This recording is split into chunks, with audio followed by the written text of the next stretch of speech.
नमस्कार, Excelsior news में आप सबका इस्तकबाल है, स्वागत है। आगामी लोकसभा चुनाव का बिगुल बज चुका है। तमाम सियासी पार्टियां इस जिद्दोजहद में है कि वो सत्ता में काबिज कैसे हो सकती है। पर अब तक के जो अनुमान लगाया जा रहा है और जो पोल सर्वे आ रहे हैं उसमें ये दिख रहा है कि बीजेपी एक फ्रंट रनर जमात की तरह उभर कर आ रही है।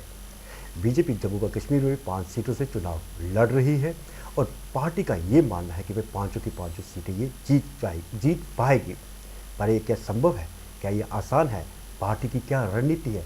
इन सब पर बात करने के लिए आज हमारे साथ मौजूद है बीजेपी के in charge for J&K affairs and Goa Ashish Sood साहब। आशीष साहब, आप बहुत बहुत स्वागत है हमारे प्रोग्राम में, आपने अपना समय दिया।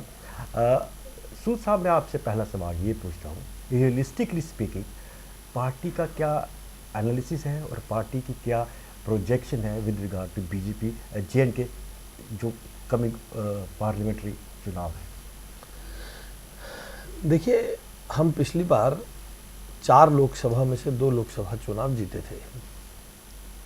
जहां हम नहीं भी जीते थे वहां पर हमने बिना भेदभाव के सरकार की सभी नीतियों को लागू करने का काम किया है। बारामूला हो, अनंतनाग हो, गांदरबल हो, कुलगाम हो, पुलवामा हो, हर जगह सरकार की सभी नीतियां सैचुरेट होने के लेवल तक इंप्लीमेंट की गई हैं। ये सब नरेंद्र मोदी जी के नेतृत्व में यहाँ के प्रशासन ने इसे इंप्लीमेंट किया है। चाहे वो हर घर मकान हो, चाहे वो हर घर पानी हो, गैस सिलेंडर हो, युवाओं के लिए अवसरों की बात हो, इन सबको बिना भेदभाव के, जहां हमें वोट नहीं मिला वहां भी और जहां हमें वोट मिला वहां भी, हमने बिना भेदभाव के इसे पूरा किया है। Having said that and having done that, मैं विश्वास के साथ कह सकता हूं कि प्रधानमंत्री नरेंद्र मोदी जी की सबका साथ, सबका विकास और सबका प्रयास की नीति अब आने वाले लोकसभा चुनाव में भारतीय जनता पार्टी को बहुमत के साथ सभी सीटों पर विजय दिलाएगी। क्योंकि अब हम जाकर जनता को ये बता सकते हैं कि इन 3 परिवारों ने, मुफ्तीज, अब्दुल्लाज और गांधीज ने जम्मू कश्मीर को अपनी फिefdom की तरह इस्तेमाल किया।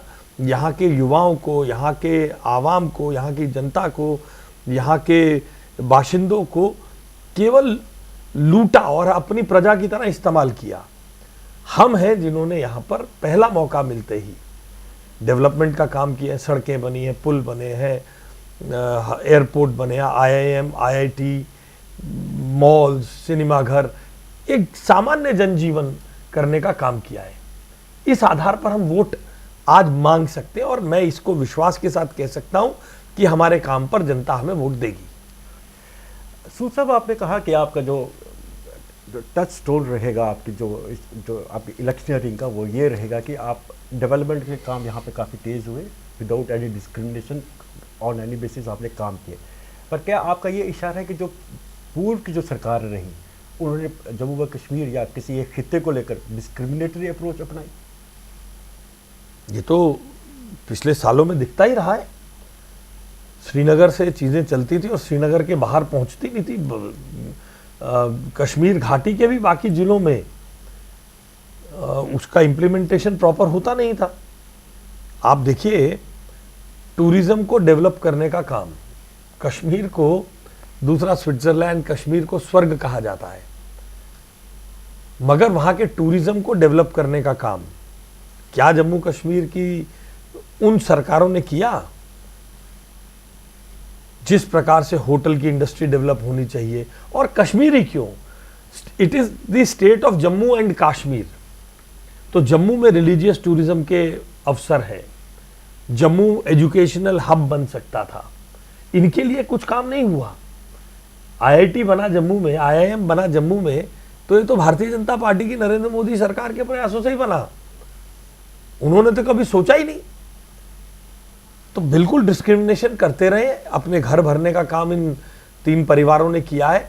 3 परिवारों ने जम्मू कश्मीर को लूटा है और विकास के नाम पर जनता को धोखा दिया है। ये भारतीय जनता पार्टी है जो 10 साल का रिकॉर्ड टूरिस्ट फुटफॉल यहाँ हुआ है, रोजगार के अवसर बढ़े हैं, यहाँ पर बिजली के प्रोसेस बढ़े हैं, मॉल बनने के कारण वहाँ रोजगार के अवसर बढ़े हैं, हॉस्पिटल्स, नए प्राइवेट हॉस्पिटल्स को लाके सामान्य जनजीवन, ये अवसर तो हम ही ने क्रिएट किए, उनमें से किसी ने नहीं किए। इसलिए मैं बहुत विश्वास के साथ, कन्विक्शन के साथ कह सकता हूँ, मुफ्तीज, अब्दुल्लाज और गांधीज ने डिस्क्रिमिनेशन किया है, केवल और केवल अपने चंद परिवारों के लिए काम किया है, state of Jammu and Kashmir के आवाम के लिए काम नहीं किया है। साहब, जो आप बार बार जो आपने दो तीन बार इसका जिक्र किया, मुफ्ती, अब्दुल्लाज और गांधीज का, अगर हम कश्मीर, जम्मू कश्मीर दो रीजन डिस्टिंक्ट हैं, एक जम्मू है और एक कश्मीर है।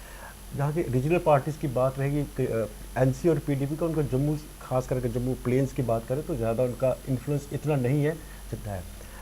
तो मेन आपका जम्मू संभाग में आपका जो मेन कॉन्टेस्ट है दैट इज़ बिटवीन बीजेपी और कांग्रेस। जहाँ तक आपने 2 सीटों की बात रही, तो बीजेपी ट्रेडिशनल जम्मू सीट तो ट्रेडिशनली बीजेपी के पास रही है, और अभी कुछ देर में उधमपुर सीट भी आई है, पिछले 2-3 साल से उधमपुर की सीट भी आई है आप पार्टी के पास। आपको क्या लगता है कि आपकी edge with regard to Congress क्यों है, और लोग भाजपा के प्रति अपना समर्पण, विश्वास क्यों दे रहे हैं? भाजपा ने जो कहा है वो कर दिखाया है। जो आज बातें होती हैं कि आज देश में क्या चल रहा है, मोदी की गारंटी चल रही है, तो नरेंद्र मोदी जी ने उसको कर दिखाया। अगर नरेंद्र मोदी जी ने कहा कि हम 2022 तक लोगों को मकान देंगे, तो आज 3.5 करोड़ लोगों को मकान देने का काम भारतीय जनता पार्टी की नरेंद्र मोदी सरकार कर चुकी है। यह हमारे क्रेडिट में है, this is in our credit.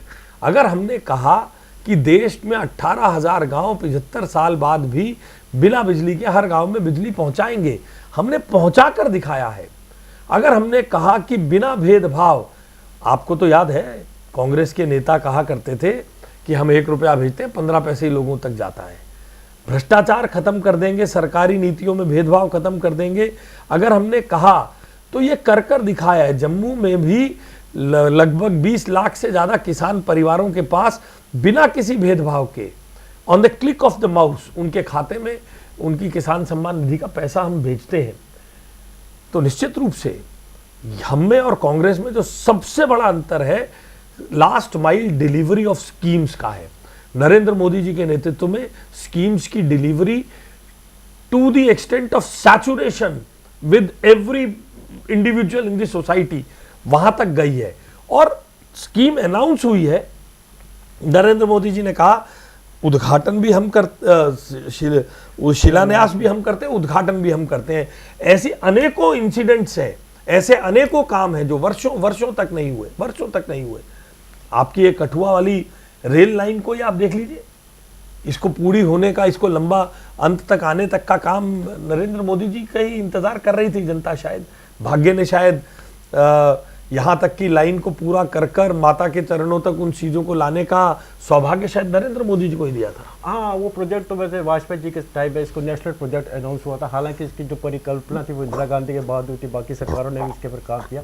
That will not go to the details. Sood साहब, मैं आपको ये पूछना चाहता हूँ कि ये जो फर्स्ट चुनाव होगा जम्मू और कश्मीर में आफ्टर एब्रोगेशन ऑफ आर्टिकल 370, सबसे बड़ा, हाँ, लोकसभा का, मतलब अभी तो असेंबली चुनाव को तो हुए नहीं है, तो ये 370 का मुद्दा पार्टी के लिए कितना महत्वपूर्ण है, और 370 का मुद्दा आम जनता में किस तरह से रेजोनेट करेगा?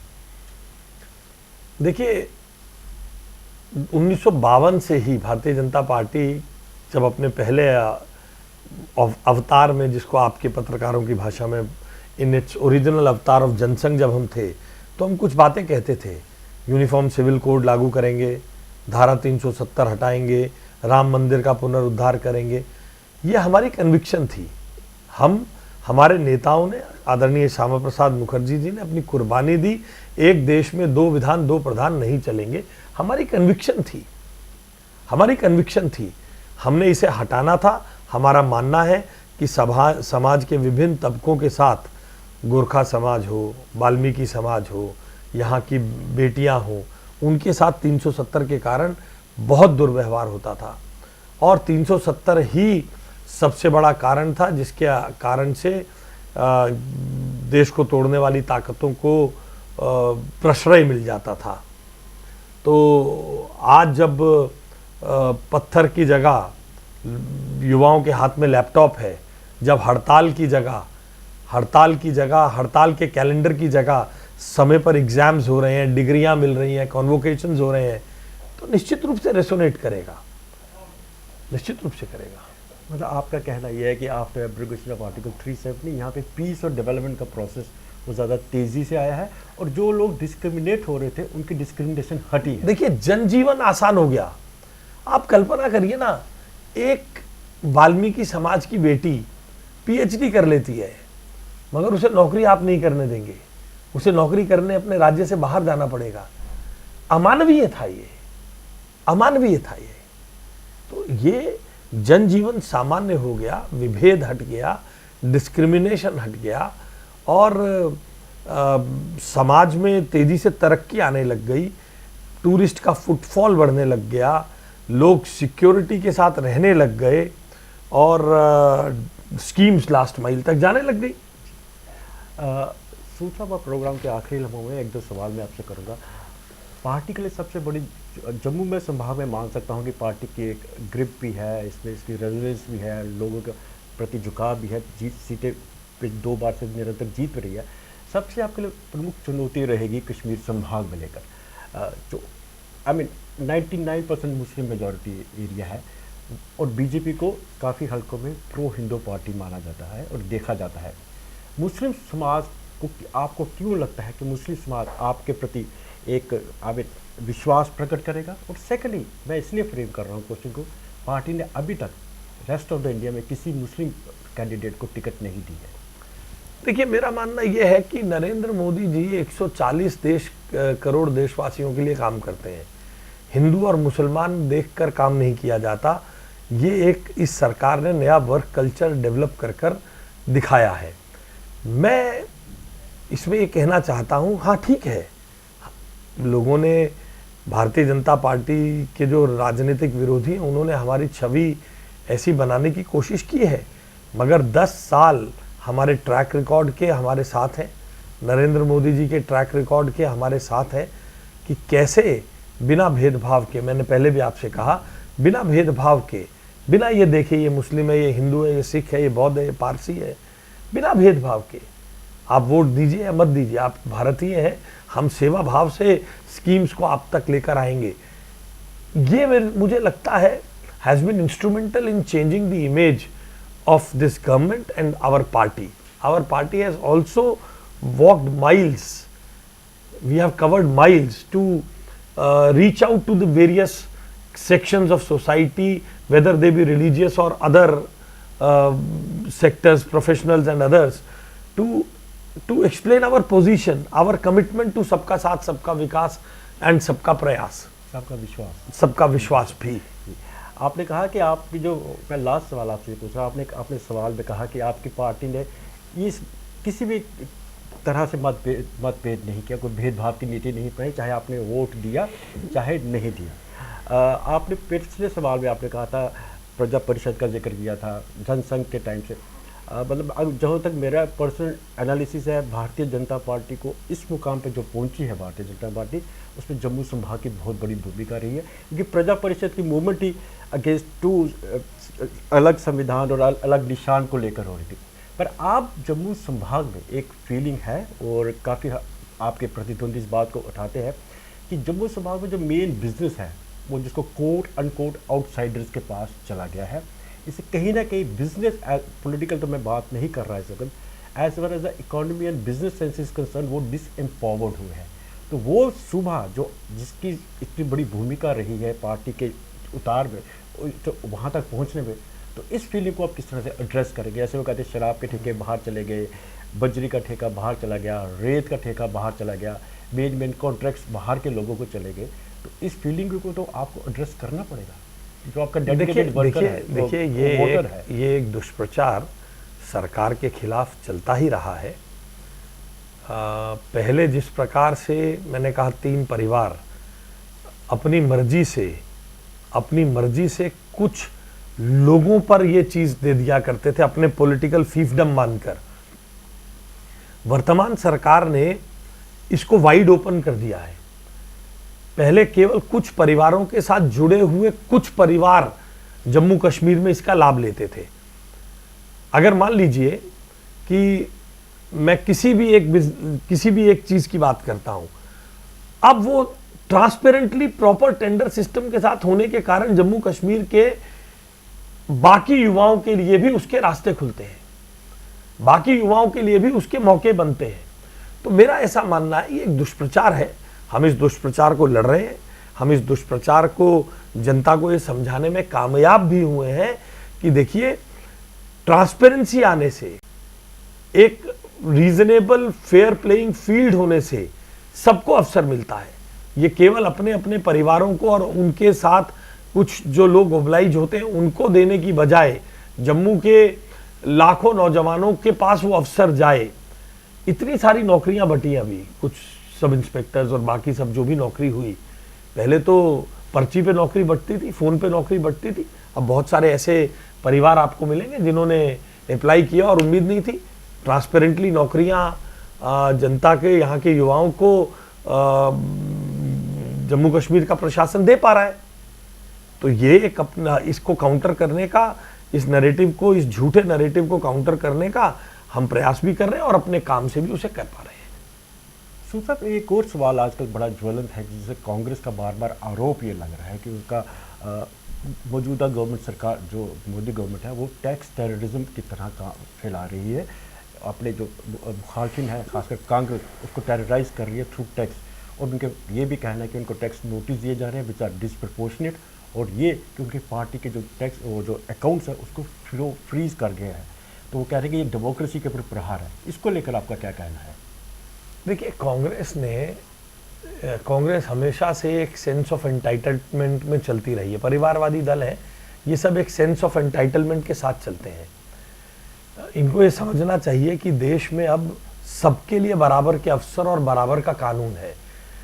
हर राजनीतिक दल को अगर अपनी टैक्स रिटर्न्स फाइल करनी है तो Congress has to come out with from the sense of entitlement. और आपने तो कोर्ट की भी टिप्पणी को सुना होगा कि कोर्ट ने किस प्रकार से इस संदर्भ में ये बात कही है कि if someone in the Congress office was sleeping then you can not hold officials responsible. ये कोर्ट की टिप्पणी है।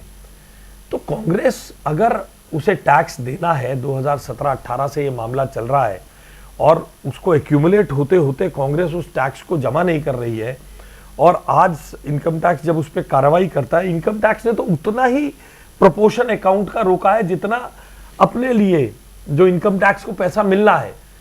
अब इसको विक्टिम कार्ड खेलना कि हमें क्रिपल किया जा रहा है। हर राजनीतिक दल को अपनी रिटर्न जमा करनी पड़ती है, बीजेपी भी करती है, अन्य दल भी करते हैं। तो Congress has to come clean.